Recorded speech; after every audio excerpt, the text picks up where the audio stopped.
Uploading data is complete. The Amazing Digital Circus فجر العالم من كتر شهرة الحلقة التجريبية بتاعته اللي وصلت لأرقام خيالية.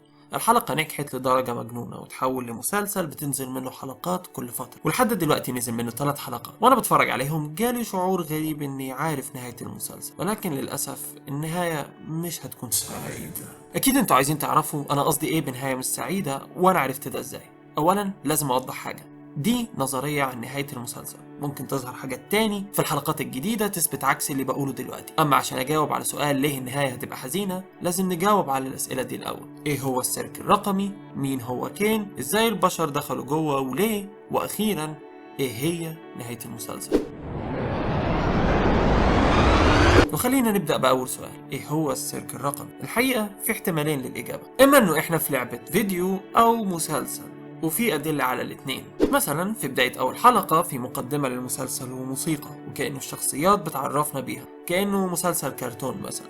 وكمان فكرة إنهم ما يقدروش يشتموا في العالم ده وبيتحط عليهم تشويش بيدل على إنه مسلسل للأطفال.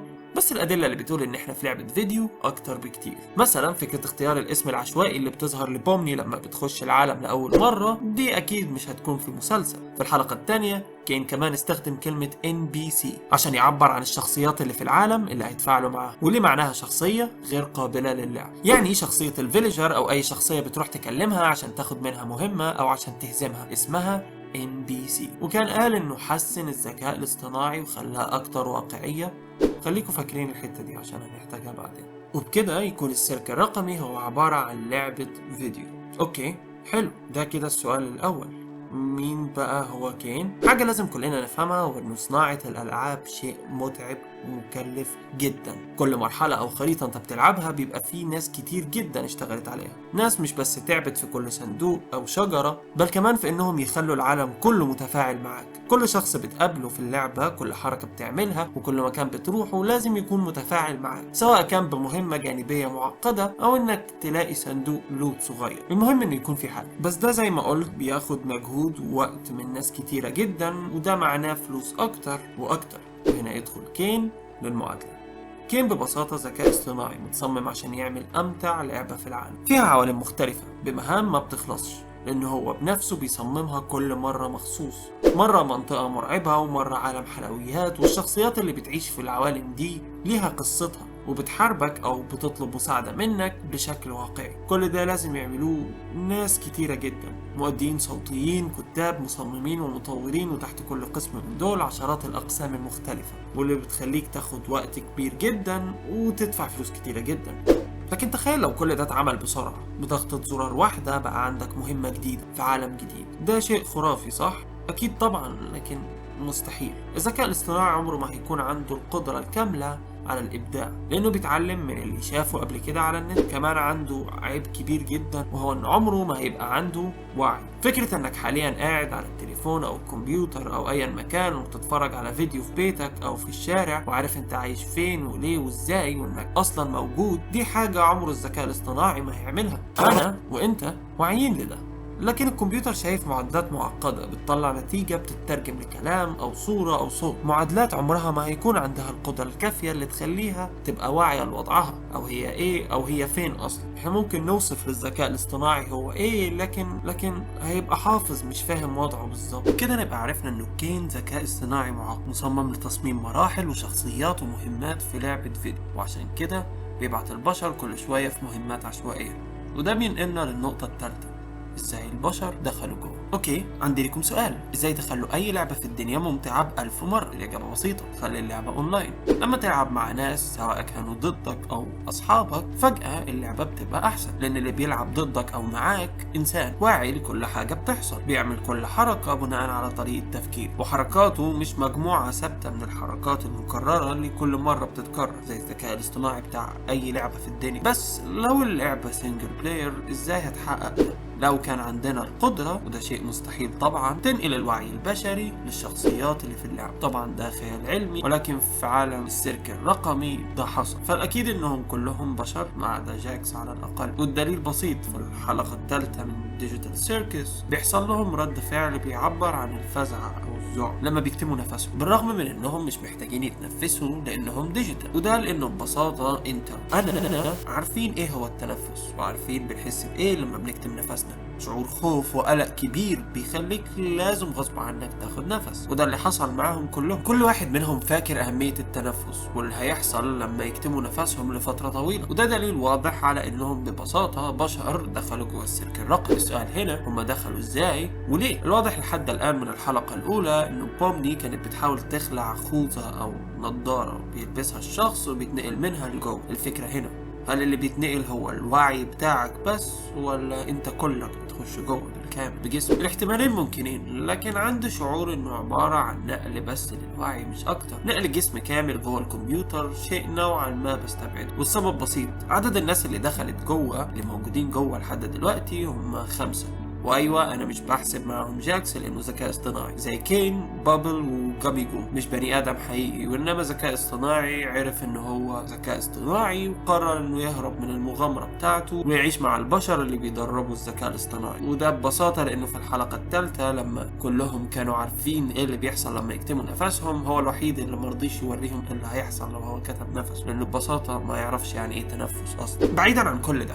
في اول حلقه بنشوف الناس اللي حصل لهم ابستراكت والعدد بتاعهم كبير. لو كان الجسم البشري كله بيخش جوه وبيختفي ويخش جوه الجهاز، غالبا وبنسبة كبيرة محدش كان هيخش تاني. ده غير انه الشغل على اللعبة غالبا هيتوقف لمجرد اختفاء مجموعة كبيرة من البشر فجأة. ولو افترضنا انهم دخلوا عن طريق الخداع بانهم راحوا للناس اللي محتاجة فلوس وقالوا لهم جربوا الجهاز ده وبعدها يخشوا جوه ويتحبسوا للأبد، ما كانش هيخش حد مثلا زي كينجر. كينجر في رأيي هو الدليل الواضح على انهم كلهم دخلوا بموافقتهم الكاملة، لانه قال بنفسه في الحلقة الثالثة انه اتعلم كمبيوتر ساينس، واللي لو في حد بيطور لعبة بالفكرة دي اكيد غالبا هيكون دارس كمبيوتر ساينس. واظن في الحقيقة ان كل شخصية منهم بتمثل شخص من الاشخاص اللي هيكونوا في استوديو تطوير العاب. كينجر هو المبرمج الاساسي للذكاء الاصطناعي وكل حاجة تانية في العالم تحتاج برمجة. زوبو من تصميمها هي الشخص المسؤول عن تصميم المودلز الاساسية او المجسمات. راجاثا هي الشخص المسؤول عن التحريك والانيميشن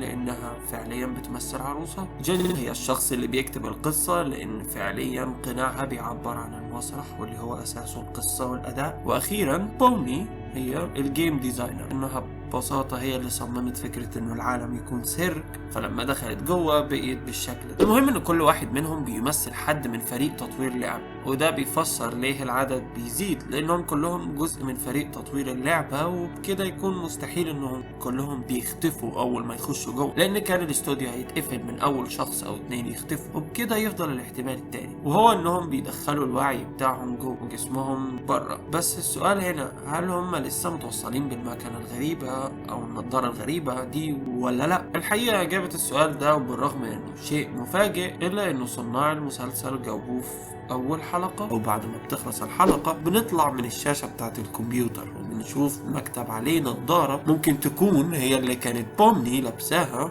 وهي داخلة، وعشان كده كانت بتحاول تقلعها أول ما دخلت. بس الغريب هنا إنه مفيش بني آدم قاعد قدام الكمبيوتر نايم مثلا أو مغمى عليه على المكتب، وده لأنه ببساطة قام ومشي، لأن بومني وكل البشر اللي جوه عبارة عن نسخ من الوعي البشري لمطورين اللعبة. وعشان كده أنا بقول إن النهاية هتكون حزينة. خلينا أشرح لك القصة من البداية. القصة بتبتدي بمجموعة من الناس اللي بقيادة كينجر بيقرروا يبنوا لعبة ما بتنتهيش، لعبة ملهاش نهاية فيها مغامرات مجنونة بدون توقف. اللعبة بيتم فيها كل مرة صناعة مرحلة كاملة بمهمة معقدة فيها قصة وأحداث ما بتنتهيش بشخصيات NPC بتتفاعل معاك كأنها حية. لعبة تقضي على كل الألعاب. كينجر بيجمع مجموعة كبيرة من الناس اللي مصدقين في حلمه وفكرته وبيتعاونوا مع بعض عشان يصنعوا السيرك الرقمي. الموضوع في البداية بيكون غريب، العالم مش متناسق، الشخصيات اللي بتتفاعل معاها ميتة ما فيهاش روح وبتتصرف بشكل عشوائي، وبيبان انه تنفيذ الموضوع مستحيل لحد ما بتخش شخصية الملكة مرات كينجر. من المسلسل ومن كلام كينجر عنها باين انها كانت عالمة احياء فاهمة ودارسة كذا علم من علوم الاحياء، منها علم الحشرات، وقررت تساعد كينجر في تحقيق حلمه بإنها وبمساعدة مجموعة من المهندسين التانيين يطوروا آلة بتعمل نسخة من الوعي البشري. وكينجر هيكون هو أول واحد يجرب الموضوع، بيلبس النضارة لثواني معدودة والأول مرة بيشوف شخصية كينجر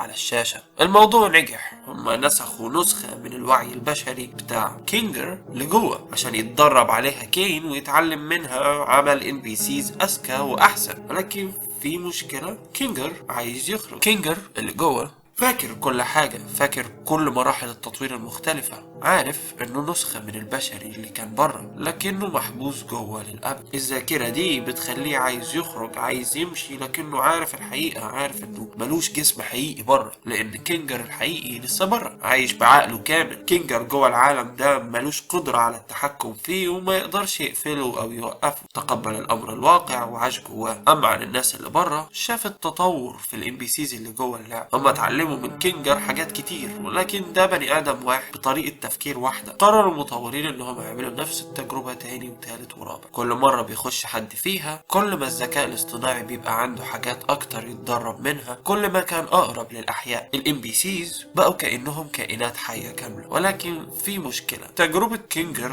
خلته نوعا ما حزين، او بمعنى ادق جننته، لانه عارف الحقيقة، عارف انه مش هيعرف يطلع، وده ما كانش ينفع يحصل تاني. في الاخير ما ينفعش كل اللي جوه يكونوا زيه، فبدأوا يمسحوا ذاكرة اي شخص يخش في العالم. مش هيفتكر اسمه، مكانه، هو مين وكان بيعمل ايه. ممكن يفتكر انه كان عايش في مكان غير ده وانه دخل هنا، لكن ازاي وليه مش هيفتكر. بيدخل حد ورا التاني لحد ما واحدة من الشخصيات اللي دخلت بتفتكر الحقيقة، بتفتكر انها مش هتقدر تطلع، بتكتشف انها نسخة رقمية من وعي وذاكرة بني ادم. شعور الخوف وفكرة انهم محبوسين في مكان وهمي ومكان رقمي بتسيطر عليهم، وساعتها بيتحولوا لوحوش ضخمة بآلاف العيون، ملهمش شكل ثابت، كائنات عايزة تدمر العالم، عايزة تخليه يقف عشان محدش يخش تاني. لكنها بتفشل لأن كين موجود، المسؤول عن تنظيم كل حاجة. حد موجود عشان يضمن انهم 24 ساعة مشغولين، ويضمن انهم مش هيتحولوا. عنده قدرة على التحكم في كل حاجة في العالم. هو ببساطة التجسيد للذكاء الاصطناعي المسؤول عن العالم، اللي بيحدد نوع المغامرة وبيتعلم منهم كل حاجة. وجوده بس انه يحطهم في مواقف تخليه يتعلم منهم كل حاجة، ردة الفعل البشري، الحركة، حتى محاكاة المشاعر عند الشخصيات اللي بيعملها. وبكده يبقى بيتطور كل يوم عن اللي قبله، كل مغامرة عن اللي قبلها. ولكن في مشكلة، لازم في يوم من الأيام هيتحولوا كلهم، لأنهم